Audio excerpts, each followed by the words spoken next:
আসসালামু আলাইকুম রহমতুল্লাহি ওয়া বারাকাতুহু। আজকে আপনাদের দেখাচ্ছি এটি সেরানা না, এটি একটি মিলেফেরা।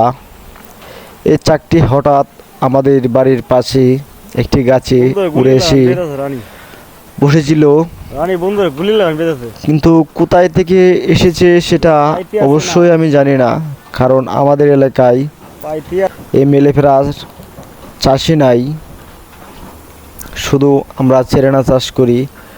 কারণ মেরেফেরা পালতে অনেক সমস্যা, কারণ যদি খাবারের অভাব হয়ে যায় তখন এই মাছগুলা বের হয়ে চলে যায়। কারণ আপনারা জানেন মেলেফেরার কুইন গেট হয় না, কুইন গেট বানানো হয় না, কারণ শুধু সেরেনার বেলায় কুইন গেট বানানো হয়। তাই আপনারা কিভাবে বুঝবেন যে এই মাছগুলা মেলেফেরা? দেখেন কোথায় আয়সা এই চাকটি বসেছিল। আসলে এটি একটি আমড়া গাছ, যে ডালটি বসেছিল সেই ডালটি যাওয়াটা অসম্ভব, কারণ আপনারা জানেন আমড়া গাছ খুবই নরম, সেহেতু আমরা কেটে এই ডালটি নামিয়ে নিয়েছি। এখন আপনারা দেখতে পারবেন আমরা কিভাবে এটি নেট বন্দি করি। আস্তে আস্তে আপনারা অবশ্যই ধৈর্য সহকারে এই ভিডিওটা দেখেন, এবং সেরেনা সম্পর্কে মেলেফেরা সম্পর্কে যদি জানতে চান অবশ্যই আমার চ্যানেলটি সাবস্ক্রাইব করে আপনারা জানতে পারবেন, কারণ আমি নিত্য নতুন ভিডিওগুলো দিয়ে থাকি। আসলে আমি মেলেফেরার বিষয়ে ভিডিওগুলো বানাই না, যেহেতু আমরা মেলেফেরা পালি না। দেখেন কীভাবে ধরে নিয়ে আমরা নেট বন্দি করি।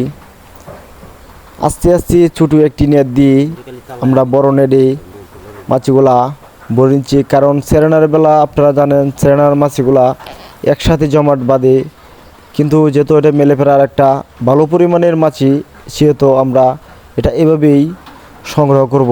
দেখেন আমরা কিভাবে নেট দিয়ে ধরি। দেখেন হালকা পরিমাণ নেটে আপনার জাকি দিলেই আপনার মাছিগুলা নেটে পড়ে যাবে, তখন আপনারা ধরে নেবেন। আসলে এই মেলেফেরা খুবই একটি দুর্বল মৌমাছি, সেরেনার মতন না। সেরেনা শক্তিশালী মৌমাছি এবং এই মেলেফেরা একটা দুর্বল মৌমাছি। অবশ্যই মাছগুলা ধরার সময় সাবধানের সহিত ধরবেন। দেখেন আমরা দেখেন আমাদের এই বাইকে আমি এই মৌমাছি সম্পর্কে শেখাচ্ছি, তাকে একটা আঘাত করে নিয়েছি। যাই হোক, আস্তে আস্তে আপনারা সবই জানতে পারবেন, কারণ একটি দুইটি কামড় আমরা অবশ্যই খেয়ে থাকি, এতে কোনো সমস্যা নাই। দেখেন যতটুক মাছগুলো আমরা নেড়ের ভিতরেই ভরেছি, এবং নেড়ের উপরেও বহুত পরিমাণ মাছি চলে আসছে। আসলে রাইটা দেখাইতে পারলাম না, সেজন্য দুঃখিত। এবং চাকটি কোন জায়গায় আয়সা বসেছিল সেটা আপনাদেরকে দেখাচ্ছি। দেখেন আপনারা ওই যে গাছের ডালের একমাত্র কিনারায় সেই জায়গায় বসেছিল, সেই জায়গা থেকে আমরা কেটে নিয়ে এসেছি। এবং আপনাদেরকে আবারও বলছি যে আপনারা সেরেনা সম্পর্কে যে কোনো তথ্য আমার চ্যানেলে জানতে পারবেন, এবং বক্স বানানো সহ কুইন গেট বানানো সহ সব তথ্যগুলো আপনারা জানতে পারবেন।